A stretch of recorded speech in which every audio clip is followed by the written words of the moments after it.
আসো, রুমও চলে আসো, রুমও না নিবি মসজিদের ছাদের উপরে ইয়ার মধ্যে সিঁড়ির মধ্যে নিশ্চিত করে বিহু করে বিহু কাপড়গুলো খুলে ফেলছে, মেয়েটা জামা কাপড়গুলো খুইলা। কাপড়গুলো খোলার পরে কি চাইছে তারপরে? আজকে তুমি আমার চাহিদা পূরণ করো, আমার সাথে জিনা করো, জিনায় লিপ্ত হও। চাহিদা পূরণ করছস, আচ্ছা বুঝলাম, যাক। তারপরে চাহিদা পূরণ করলে কি মসজিদে নিবি গা? মুসলমান কোনোদিন জিনা করতে পারে না। জিনা অবস্থায় যদি কোনো মানব লোক মারা যায়, বেঈমান হয়ে মারা যাবে। আরে আরে, এটা কি কইলি? এটা আবার কি কইলি? কোনো মুসলমান কোনো জিনা করতে পারে, তাহলে তুই এটা কি করলি মাকামটা?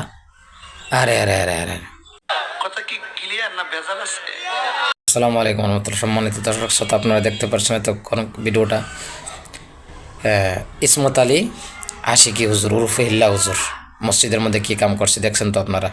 যাক, আল্লাহ তাআলা এই রকমের আলেম থেকে আমাদেরকে হেফাজত করো। আমার জানা মতে আহলে সুন্নাত ওয়াল জামাতের কোনো লোক এরকম কাজ করতে পারে না, করেও না। যাক, কিছু কিছু লোক আছে বলে এগুলা করি কেন, কিসের জন্য করি জানেন? আমি বলি কিসের জন্য করি। দরুদি একটা মিডিয়া আছে আমার ইসলাম, এই ছেলেটা সুন্নি অনেক আলেমদেরকে নিয়ে কটূক্তিমূলক কথাবার্তা বলে।